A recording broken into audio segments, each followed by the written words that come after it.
I will do a short introduction for myself and then Dean, and then we'll start the presentation.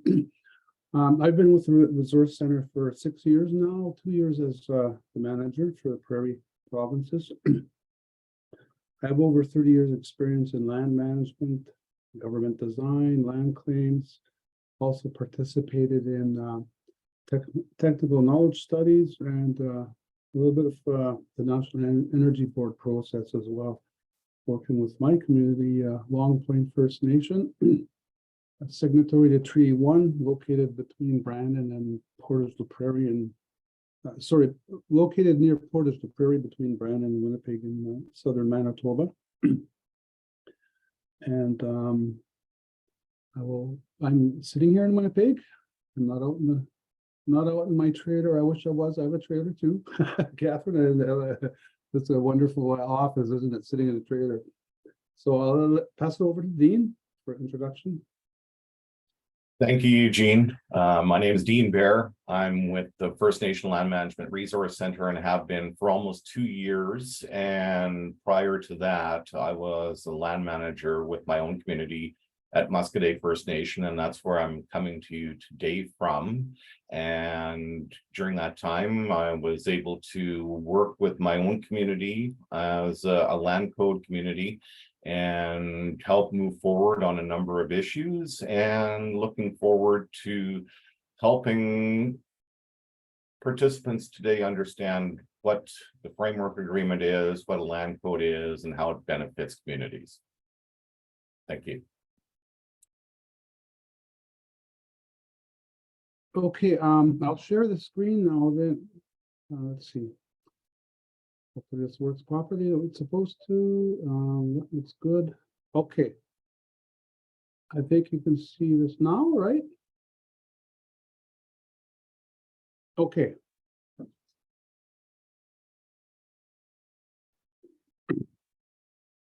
Well, thank you for the opportunity first to participate in this.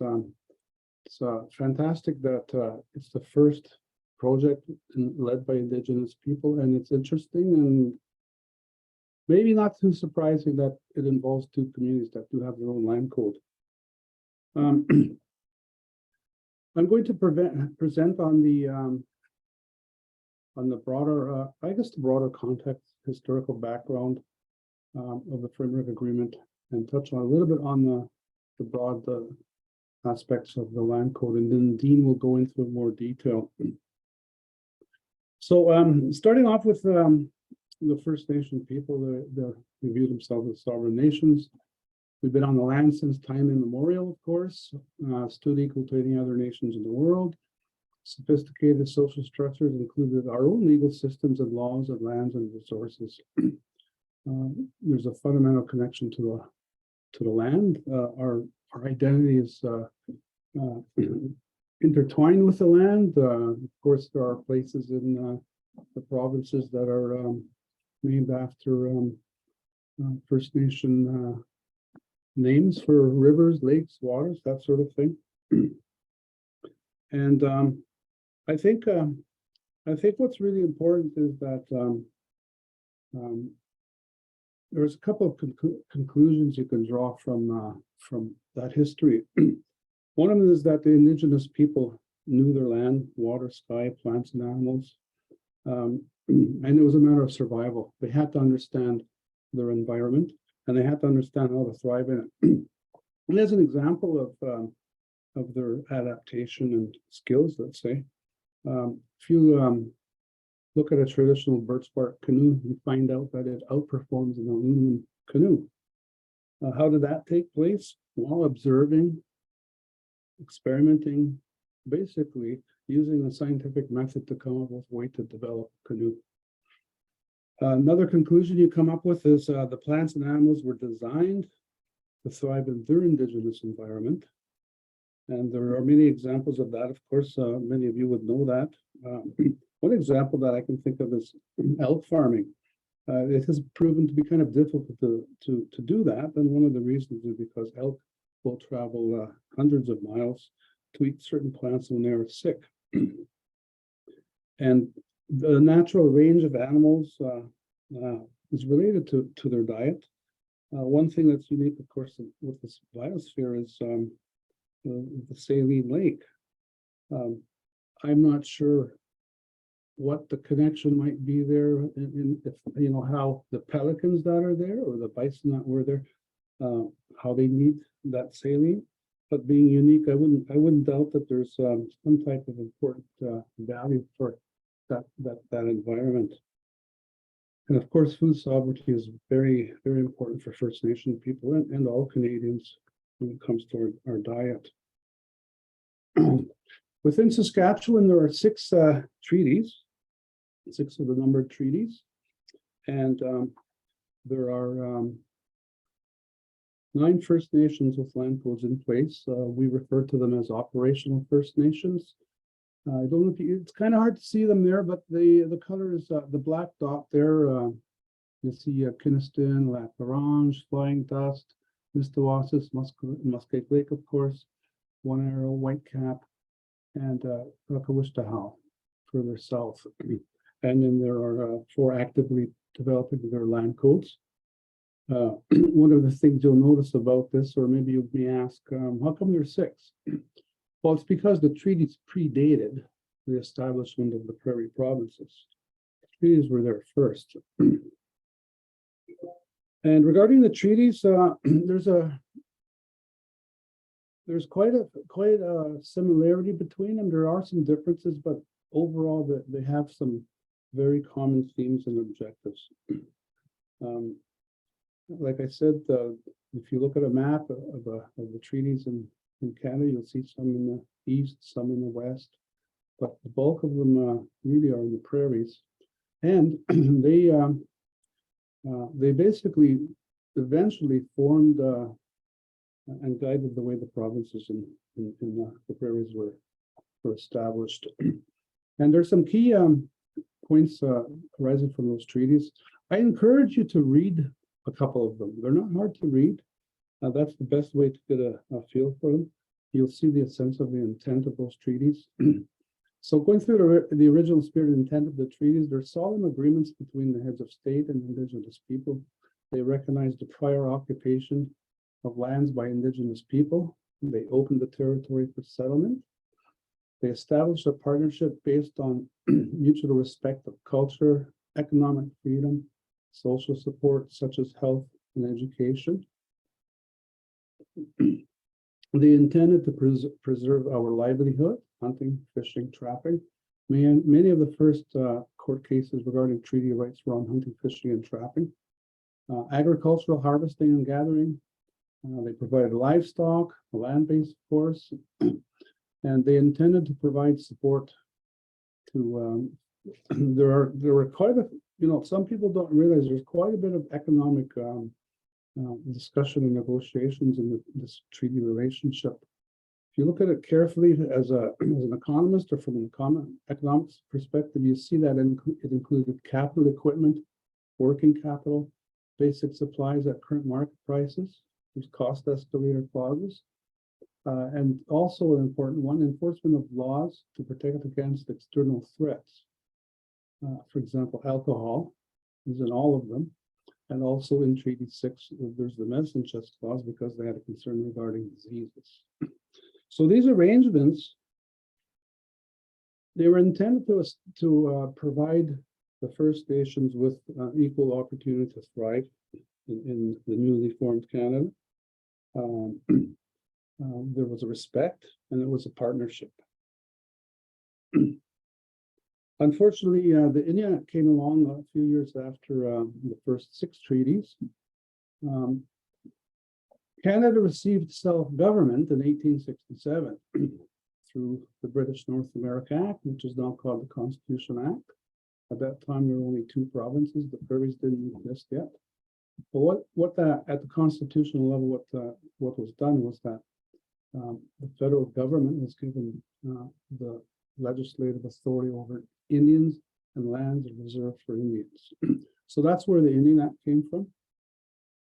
And in 1876, that Indian Act began to stray from the original intent of the treaties for the partnership. And instead of what happened is, I guess you could say bad actors here and there started to take more control over Indigenous people that was agreed upon or anticipated.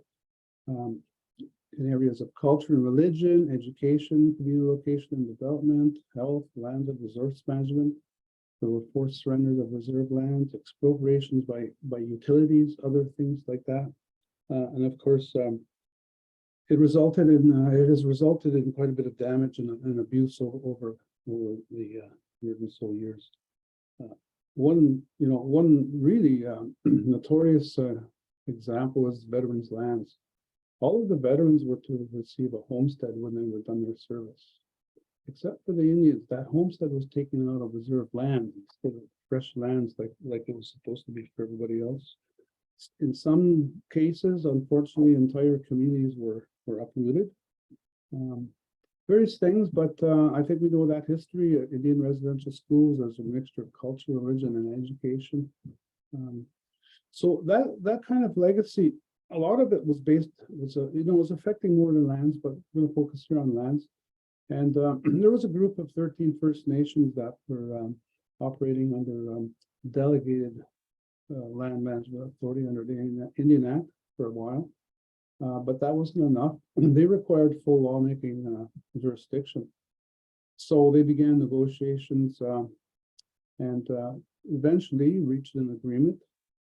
The purpose of that framework agreement is to enable First Nations to resume control over their lands and resources without Canada's interference. And it was really the first agreement of its kind in Canada. One thing that it did is it made it very clear and certain that the First Nations have lawmaking power over their land and our governments. So one of the things that happened was that agreement allowed those First Nations who signed into that agreement to replace 44 land management sections of the Indian Act. They're recognized as First Nation governments with lawmaking authority, as opposed to bylaw making. Under the Indian Act, you could pass bylaws, but the minister for quite a while wasn't able to disallow those if he or she wanted to. That was changed recently, but the point is these are full proper laws. And the scope of laws includes environmental assessment and protection.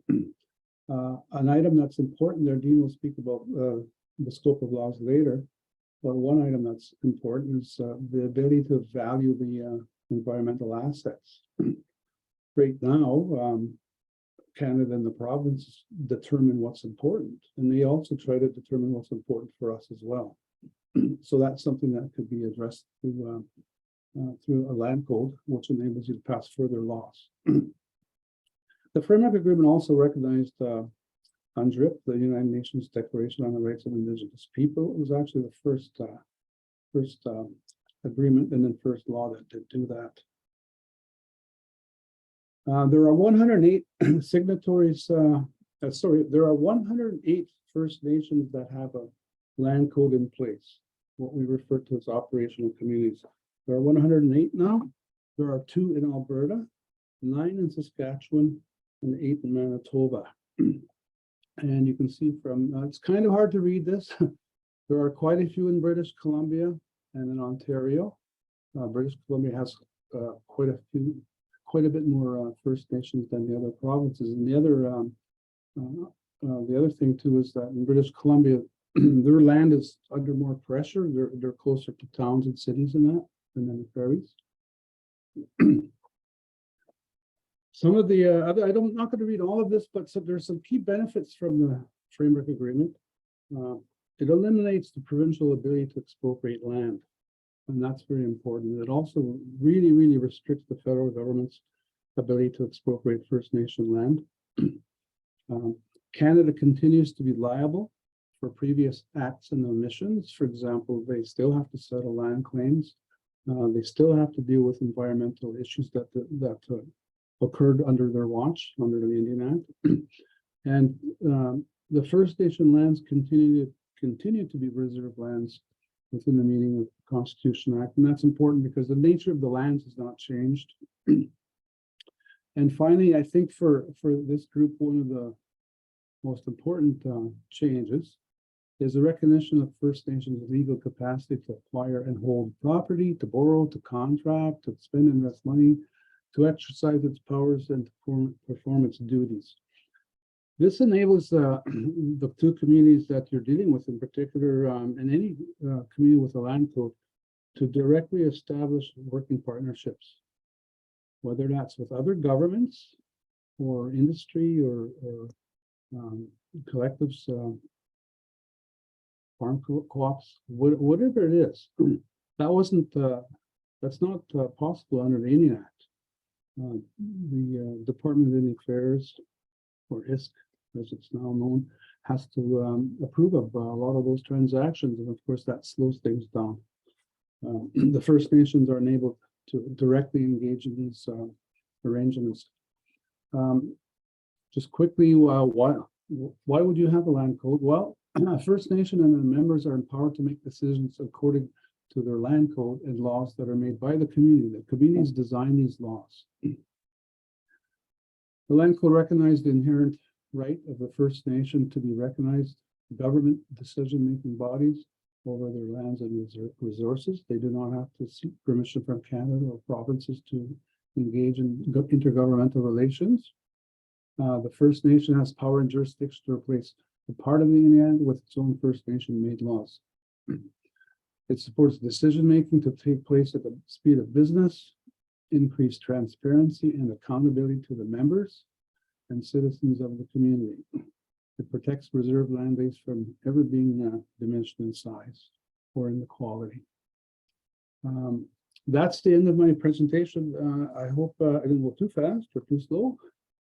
I hope you could hear me. So we'll take it away, Dean. Dean's going to explain a little bit more detail about the land code. Okay, I'll just need you to quit sharing your screen and I can take over. There we go. I stopped sharing. Okay, and bring up my portion. For some reason, it doesn't want to. And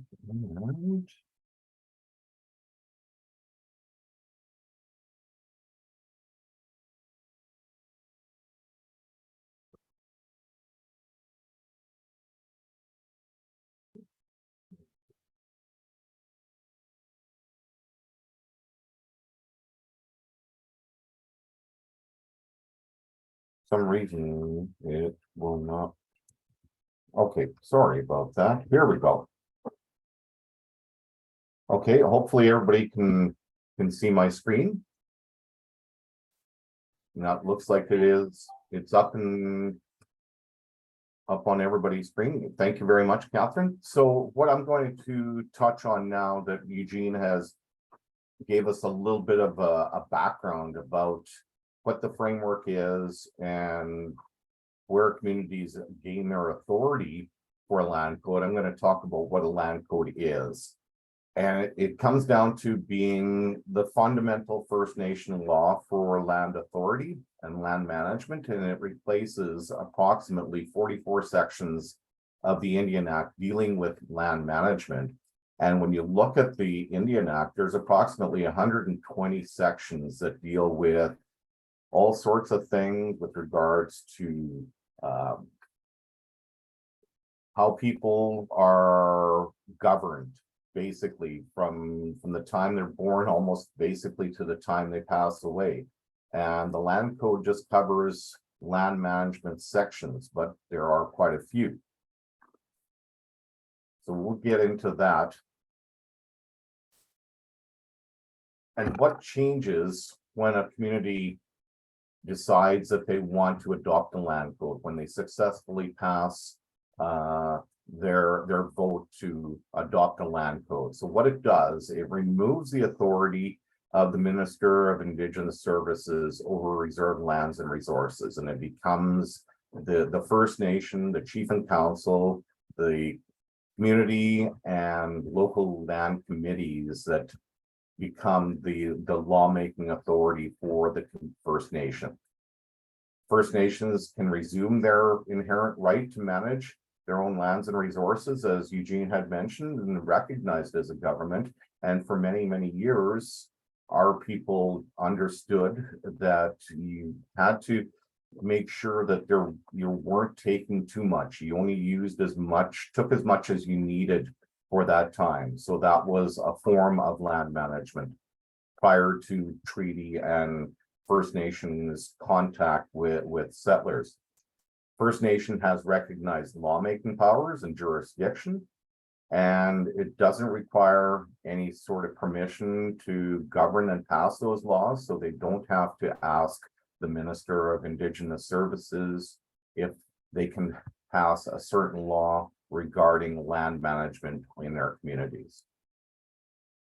So what kind of things change when a community adopts a land code? So as it says, it replaces the Indian Act provisions, and they're able to adopt their own First Nation laws. And those are the ones that are adopted by the community with community input and dealing with certain issues for their community. And it puts all that decision making back into the hands of the community and their members. So if there is a law that the community is wanting to adopt, Chief and Council may have some community meetings, get community input from their members, and they're the ones who make the decision to pass and bring into force a law under their land code. As Eugene says, it protects the reserve lands from never being diminished in size. So there is no more expropriation from provincial governments. There is no more, or very little expropriation from the federal government, and Crown utilities cannot go and request land from the minister for a pipeline or for a right of way for a transmission line. And one of the things, the reserve can grow in size. If the community has purchased land under a treaty land entitlement agreement or a specific claim, it can always grow in size, or if it does a voluntary land exchange with another municipality, it can always grow, but it can never shrink in size. It provides increased accountability to the members and to the citizens of the community, and that is done through annual reports and for annual meetings with the Chief and Council and the membership. It's decision-making at the speed of business. So if a community is looking to adopt a permit or grant a permit with or a lease with a company, and they want to set up shop on their First Nation, that can be done very, very quickly. And First Nations decide their own future and how they want to handle lands and resources. They don't have to go hat in hand to the federal government asking if they can do certain things on their own land. So when it comes to lawmaking, there's a number of different areas that First Nations can adopt laws under their land code. There's zoning and land use planning and the development process that they can adopt laws on. They can have certain laws on business licensing, on how interests are granted by Chief and Council and allocated to members and also to non-members, on how lands and permits and leases are registered in a federal registry and also with their own First Nation office. There is more community protection, particularly when it comes to environmental assessment and environmental protection, as they can write laws dealing with that. There can be laws such as soil transportation or removal. That's a very big one in BC, not so much here in the prairies, but it is very apparent just because of what Eugene had mentioned with some of the communities there being so close to urban centers and or cities and towns where there might be a little bit of pressure from the outside for storing of soils. And there's all sorts of other different types of laws that can be written dealing with solid waste, hunting and fishing, and the establishment of their own lands committees. Now we'll take a look and do a little bit of a comparison at what the difference is between the Indian Act and a community that operates under a land code. So when it comes to laws under the Indian Act, council, they have that power to introduce laws or bylaws. But there's really no way that the community can have any sort of input or consent on how that law is adopted. They have to be accepted and approved by the minister.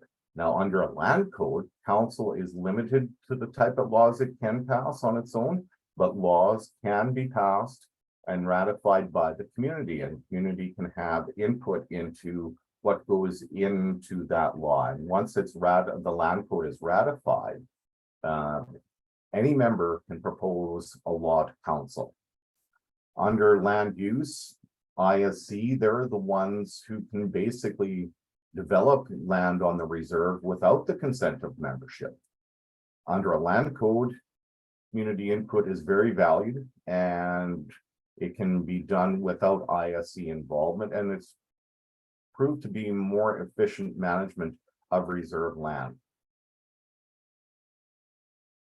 Designations under the Indian Act for any sort of surrender, it has to go through a referendum, and unfortunately a surrender is when if a community wanted to do any sort of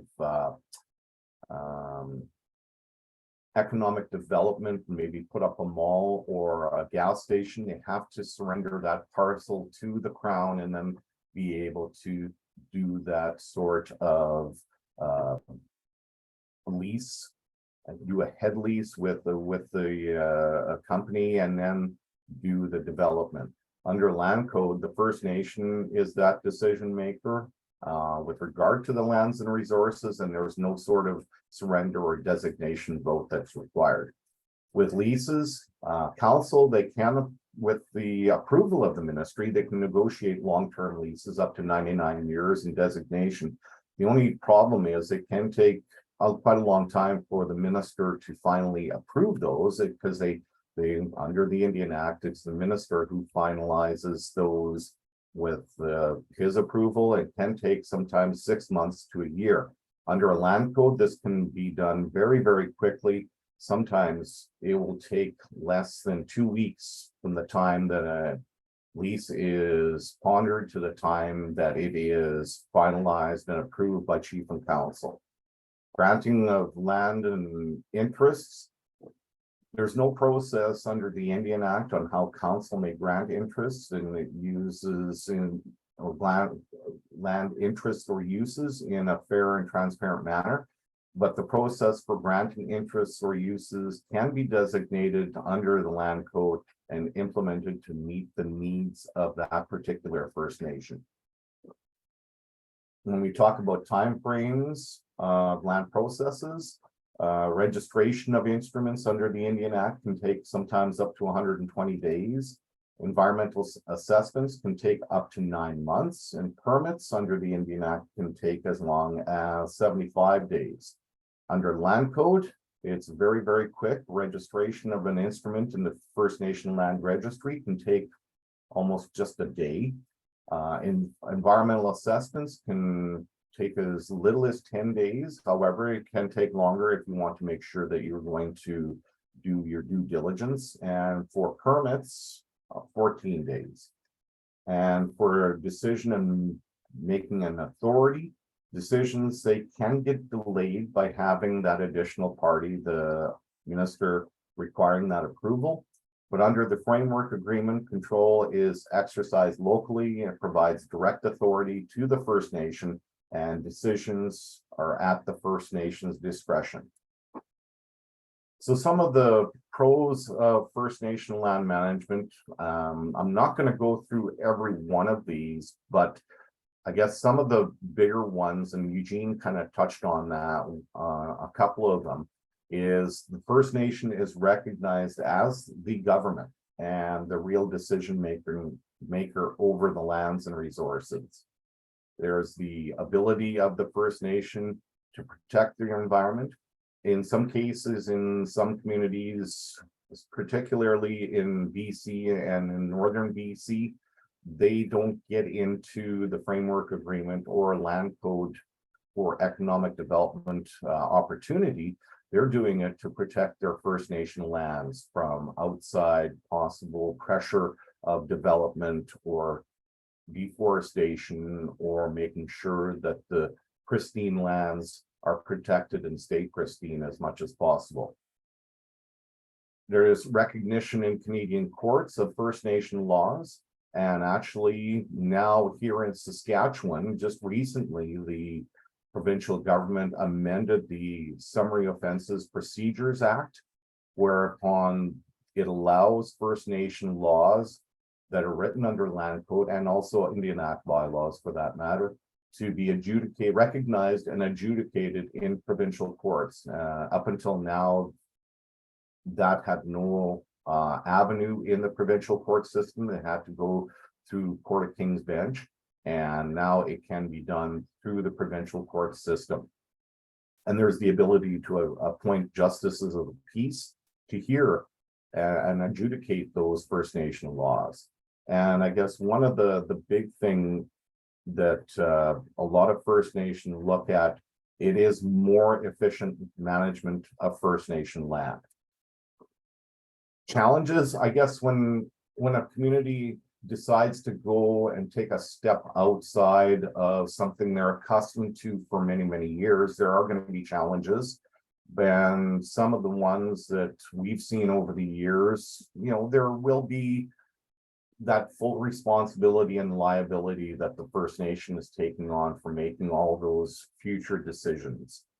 There's community readiness. Are they ready to go ahead and make all those decisions? And there's going to be growing pains, but that's just like any sort of government. We want to make sure that you have those sufficient resources, particularly when it comes to staffing, and when it comes to things like office space and policy development and lawmaking.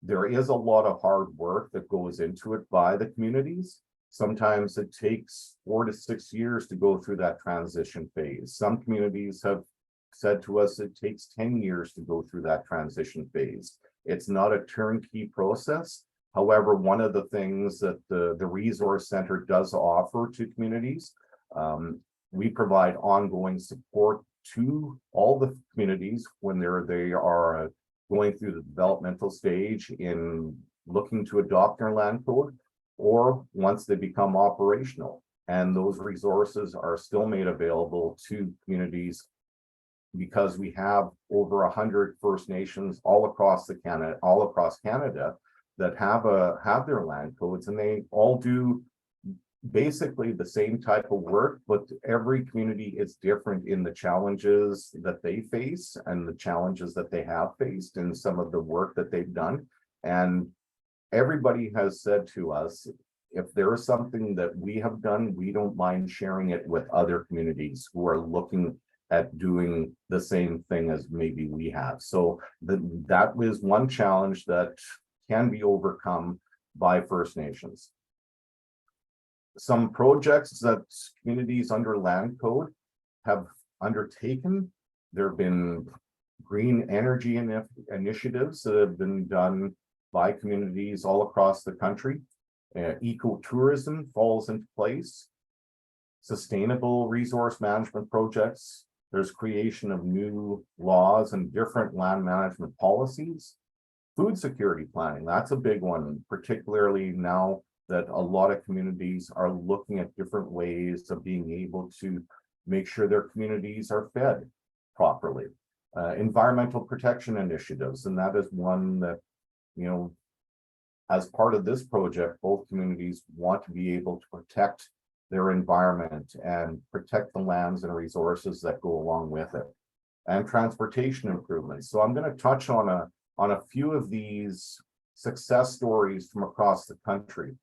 Hemby Inlet, they are in southern Ontario near Parry Sound, and they have a major wind project that's been in works and now operational.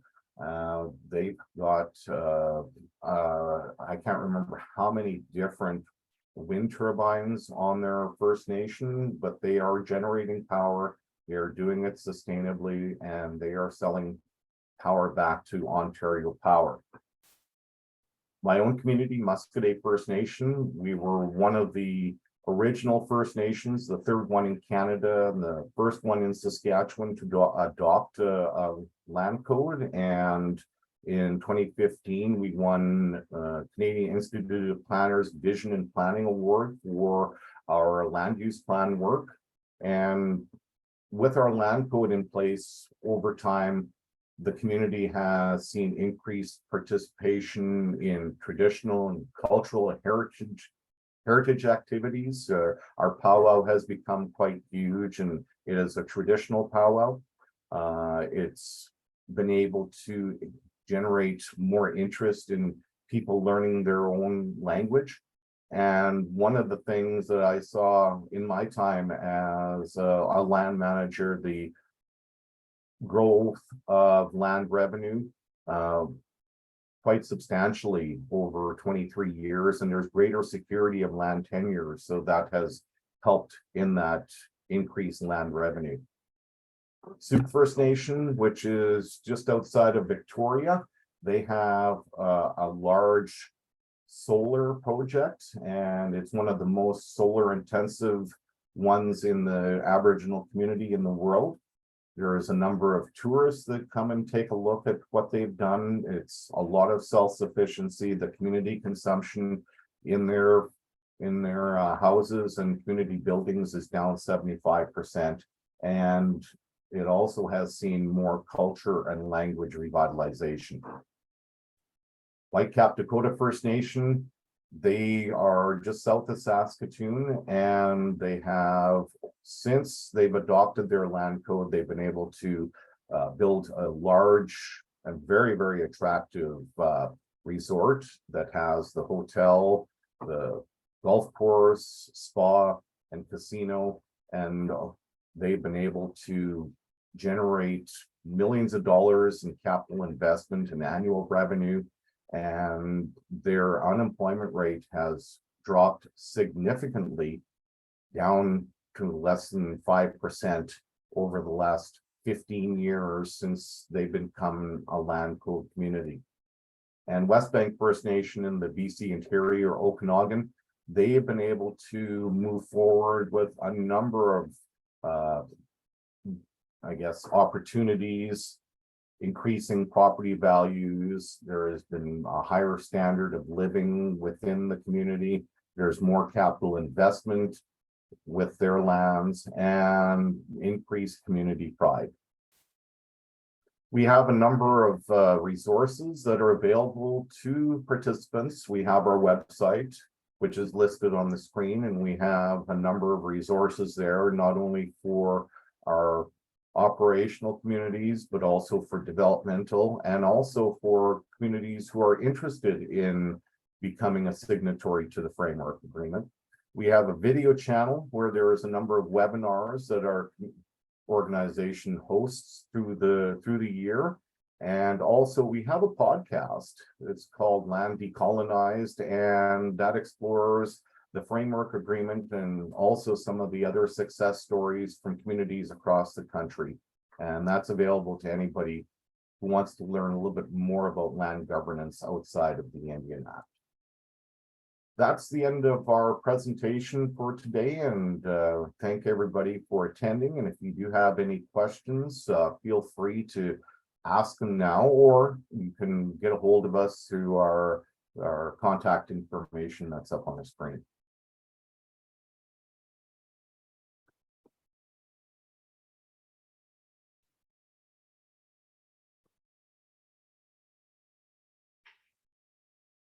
Thank you. Thank you so much, Dean and Eugene, for your presentation. I really appreciate you sharing, and I know I learned a lot, and I took note of just to be honest about my own ignorance and surprise, and what I guess had made ignorant assumptions about, the kinds of controls I would expect a nation to have, not realizing that that was in fact the case. So I do really appreciate you sharing. I'm going to hand it to Maddie to moderate questions, and we'll transition into that. So I'll hand it over to Maddie. Thanks, Catherine. And thanks, Eugene and Dean. And I also really appreciated the examples at the end, Dean. I think that really shows just different communities across Canada, really, and how fast some of those projects took place. Sorry, Trian? I don't know if or Trian, I'm not sure if I'm pronouncing that right, but go ahead. I'm just gonna start my video too, because why not? Sounds good. Okay. Ooh, hi. It's on my iPad, so it's kind of weird. So my name's Trian. Dean, I don't know if you remember me, but I was working for Melissa Arcand, and I helped to organize the forum on Indigenous agriculture in Saskatchewan. Back in, when was that? Like 2018. But anyway. Yeah, it's Yeah. it seems like my land management days are almost a lifetime ago, but yeah, I do remember that. Yeah. So thank you for the presentation. Really exciting stuff. Like, I really think we're on a really good path here, a really different way forward. And so my questions. So with these projects that the different First Nations are doing, like I know you mentioned Henley Inlet and their wind turbines. With these different projects, I'm curious how many, or do you know, are the different First Nations, are they training and hiring their communities and their people to like work and are they training and hiring them as like wind turbine mechanics and technicians? I can't fully answer that question, but I'm quite sure that, you know, a community like Henby Inlet, I'm quite sure that they would have that as a prerequisite when they're working with another company to put in these big wind turbines, that there would have to be a certain amount of First Nation members that being involved in employment, not only during the construction phase, but also probably during the operational side of things. Once those are up and operational and generating power and putting power back into the power grid. So I can't speak for Henby Inlet myself, but more than likely that would be something that the First Nation would want to pursue. Okay. Thank you.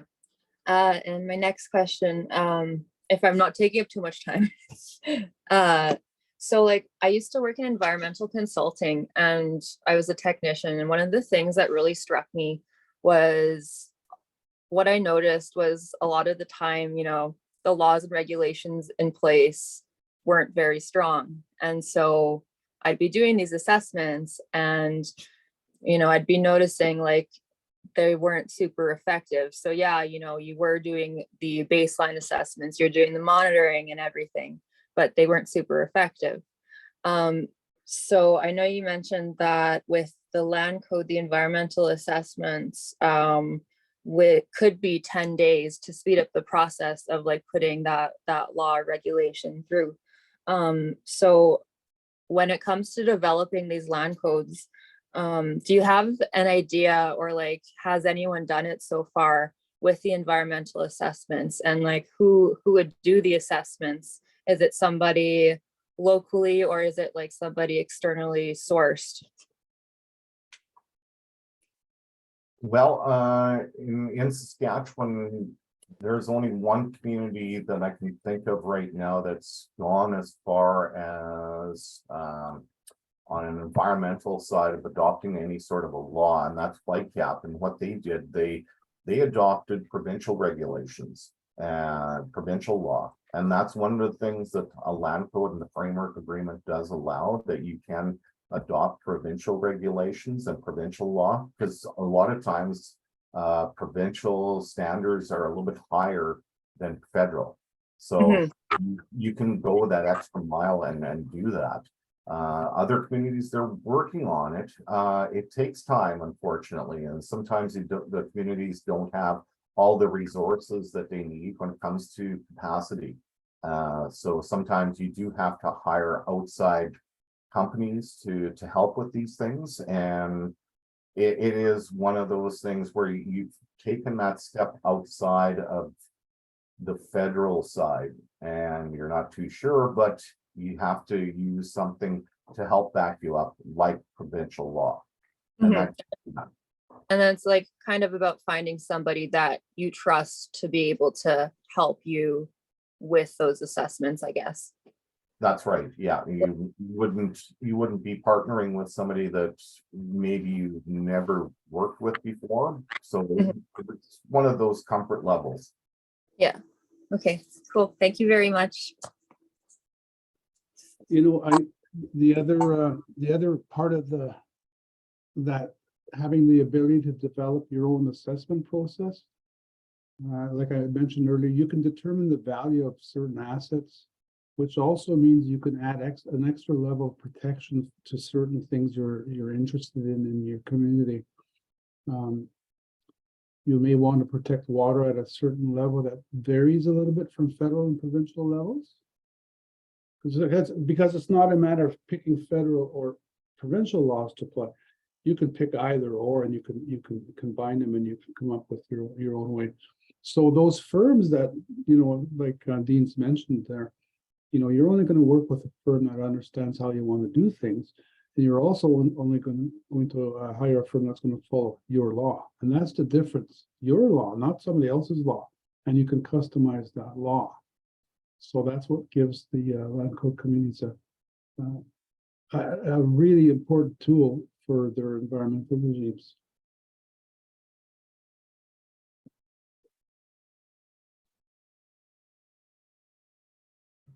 Thanks for the question and the answers, Eugene and Dean. Catherine, you have a question? Thanks. I wanted to ask on 2 points that stuck out from the presentation to me, just for better understanding. Like, there was the one piece where I think through the Indian Act, it was mentioned that for any, I think, a business agreement or a cooperative, you required the minister's approval for that to happen. Can you give an example of that, just so I understand that, like, the context or how that impacts the nation's progress?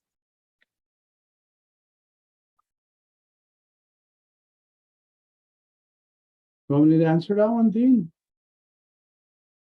There's a couple of first of all, what the Indian Act did is it established really a controlling regime over the land base, not just lands, over our people too in other areas, but focusing on land. We didn't have the freedom to deal with our land. We had to ask the minister if we could lease the lands out. We had, in some cases, where there, you know, depending on the time, the era, there was also the Indian agent era, where this person was really the boss of the whole community. He was in charge of everything, or she, and sometimes they were little dictators, sometimes they were reasonable. You know, you never knew. Experiences differed. But I'll give you an example. For my community in Manitoba, there was an opportunity for the First Nations in Manitoba to build casinos. At that time, everybody wanted one because they were money makers at the time. Not so much now, but at that time they were. And VLT lounges and that. In order to do that, you have to ask the minister to develop the lease for you. But before you even do that, you have to change the nature of that lands to make it available for commercial leasing. A First Nation under the Indian Act can't enter into any commercial lease until that land becomes what's called as designated. They used to call it surrendering the land, but it's designating the land as being available for commercial leasing. That's what Dean was referring to. So, for example, coming back to this economic opportunity in Manitoba, there were only 2 communities at the time that had the ability to have a VLT lounge or little casino, Long Plain and Oceana, Pasquit Cree Nation. The Pasquit Cree Nation was one of the earlier land code communities as well. Mine came on later. We could do it under the Indian Act because we had designated a bunch of our land as being available for commercial leasing. In the event we had an economic opportunity down the road. That still took 7 or 8 months just to organize the people to have a vote, and then another year to get it all ready. So 2 years. And some of these designation votes can take longer. So the problem is that you have to have this designation vote to get permission to use your own land for an economic development opportunity. Well, people in business want to move fast. Sometimes, well, for me, I'll go deal with the land code committee instead of having to have a third party meddling in there, right? So that's the big difference. That's a huge difference. That's what that designation process is about. It's a second step there. I see. And then there was reference to it, so I wanted to understand, like with that designation or surrendering of the land, what I just wanted clarity on is at any point put that land that's been designated or surrendered for the commercial purpose is vulnerable to be taken, is what it sounded like that. Or is that risk? No, it isn't. Okay. That's yeah. Yeah, that term surrender is it's from the older version of the Indian Act. There used to be 2 kinds of surrenders: a conditional surrender and an absolute surrender. And an absolute surrender basically means you're giving the land away. But the language was changed to a designation of lands. It's not an unconditional, loss of the lands if a bill isn't paid. Let's say it remains with the reserve land base. I've got another kind of example following what Eugene had talked about. This goes back to my community here at Muscoda. Prior to land code, there was a company from the United States that wanted to come and set up a manufacturing plant in our community back in the mid-90s. And when they found out that they had to deal with this surrender, a designation process that was going to take 9 months with regard to having a vote and having the minister approve everything, they just said, we're going to go someplace else. And they did.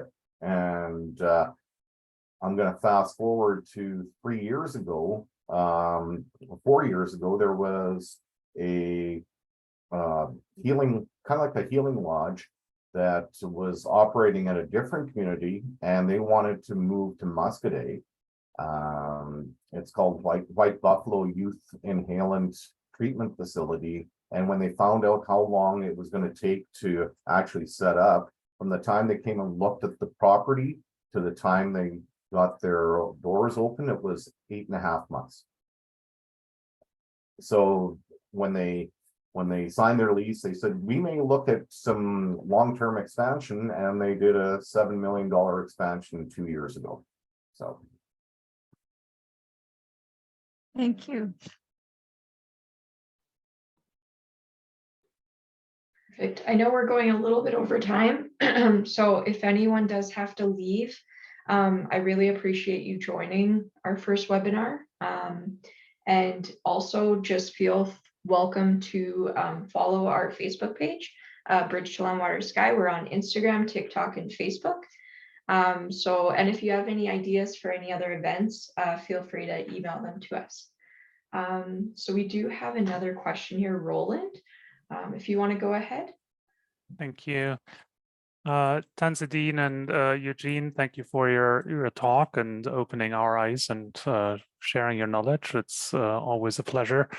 I'm calling in from Sikokottok, which is next to Kainaiba, so Blackfoot Reserve of the Kainai Reserve.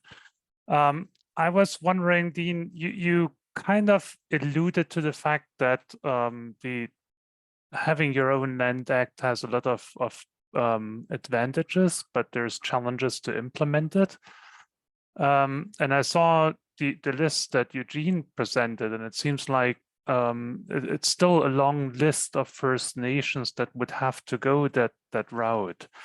And so I'm wondering, is there other reasons what's holding them back, or is it really just like sitting down, get organized, and move into it? Communities make the decision based on their own confidence in land management. And sometimes it's kind of like, well, maybe we'll just stick with the devil we know.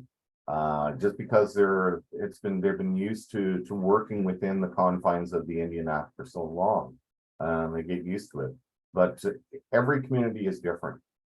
Each First Nation is going to have their own reasons for why they want to move on into the framework agreement and begin working on a land code, or why they want to stay under the Indian Act. And everybody's explanation is going to be different.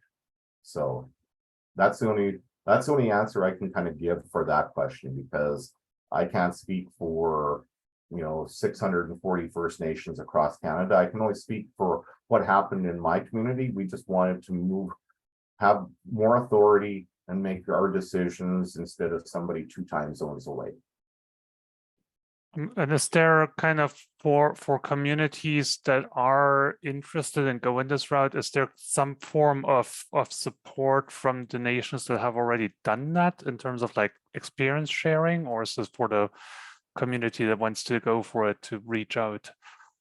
Oh yeah, there's been a number of times where communities will go and visit operational communities if the community's interested. Just before I guess it would have been about 5 years ago, when I was still with my home community of Muscadet, we hosted some communities from Alberta, people from Woodland Cree, Peerless Trout, and Fort Mackay in northern Alberta, and they came and found out a little bit more information about the framework agreement and land codes. And just this past year, Woodland Cree and Fort Mackay had successful votes, and they will now be operational First Nations, and Peerless Trout is looking at having a vote later this year. So interested communities can learn from other First Nations. Was the same thing, I believe, Eugene, was it Poplar River? They came out to Saskatchewan and visited a few First Nations. Yes, they did. Yes, they did. I was also going to add, in general, there are about 10 that join each year. It's been like that for a while now. But there is ultimately a limitation on the number that we can provide support for every year, and it's around 10. But there's usually a few extra that become signatories. I was going to mention one of the most recent delay factors, I guess, would be COVID. It really interrupted because in the development of the land code process, a lot of community engagement is involved, because it's the community's land code. We don't tell them how to write it. Canada can't tell them how to write it. They develop it on their own. So it's fundamental nation building. And the problem with the Indian Act is it's somebody else's law forced upon you. This is totally different. It's the land code that you guys worked on. But of course, if you can't meet because COVID came along, that really interrupted quite a few communities. The other thing too is worldwide, it kind of happened the same time as COVID. Finding people, finding qualified people and people who want to work in that time, that has been very difficult in all sectors. The other thing too is I think in Alberta, the Indian oil and gas industry concerns and environmental has made the take up in Alberta a bit slower. It's starting to pick up though, but as Dean mentioned, it's optional, and you will notice that the resource center, how they say, we're not pushy or we don't advertise. We have advertising campaigns. It's more low key because it is optional. But it is an important step, and some of the there are some legacy issues that really make it difficult for some communities to get into this because they're huge issues. But you know, it does vary between communities for sure, and regions even. Can I ask one more? Because so as you maybe seen from my name, I'm an agriculture scientist with the federal government, and I'm glad to be working with Mr. Vases and Muscat Lake Cree Nation on their living lab. And so I'm wondering, with this land code coming into effect, what role plays agriculture after? Because and I'm asking from the perspective, I've seen it on Ghana Reserve as well as on Mr. Vases and Muscat Lake, that much of the reserve land seems to be rented out to non-Indigenous farmers. And so is the land code a step towards reclaiming this land and starting your own agriculture, or is this how do you see this going forward? Well, I can maybe answer part of that. I used to farm. I've got a little bit, still got some dirt underneath my nails, I think, from 30 years ago. I used to farm in my own community. But one of the things that there was a challenge, I guess, with the Aboriginal farmers on any reserve is the fact that they're kind of restricted in how they can access certain funding. Because its title is still vested in the Crown, they can't go to the bank and use the land itself as leverage to borrow against. So that kind of limited the amount that First Nation farmers were able to maybe gain access to. And I know it was a big hurdle to try to get over for a number of First Nations. It's maybe not it's a good opportunity for First Nations to maybe look at doing some sort of a First Nation led cooperative when it comes to agriculture, but it's one of those things, and I say this as somebody who grew up on a farm and farmed for a number of years. It's tough to teach that to somebody who's never done it before. So you're kind of born with it. It's kind of bred into your blood. So it would be maybe tougher for First Nations to look at it as a business on a larger scale. So that's probably why you see a number of First Nations leasing land out to non-members, and that is the case here too in Muscadet. Probably 85% of the land is rented out to people from outside the reserve.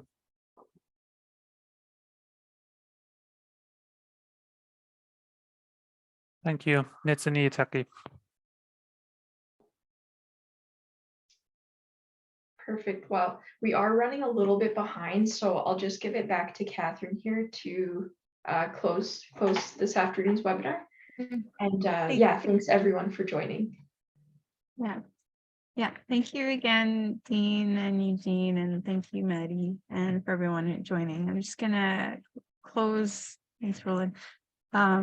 Close with some words, and then we'll be on our way. And if you do have questions or wish to follow up, you can contact Dean or Eugene directly, or by all means through us at the Bridge. We're happy to further the sharing and the learning. And I feel like that's what I like about the name The Bridge. That's one of the things is being able to network information across the board. So again, I just pray in your own way, but Creator, I give thanks for this day and for everyone joining and for everyone's health. And I thank you for the knowledge shared. And, you know, for me, I definitely experienced awareness of my ignorance there. And I look forward to the path ahead of me, you know, and honoring the sovereignty and the governance through this. So I just give thanks again for this day, and that everyone has health and wealth in their day, and that it be good. So hi. Okay, and I believe, yeah, Maddie will share the recording link. I mean, if you're here, you might not want it, but for those that were missed, so that will be made available. But thank you so much. Thank you. Thank Thanks you.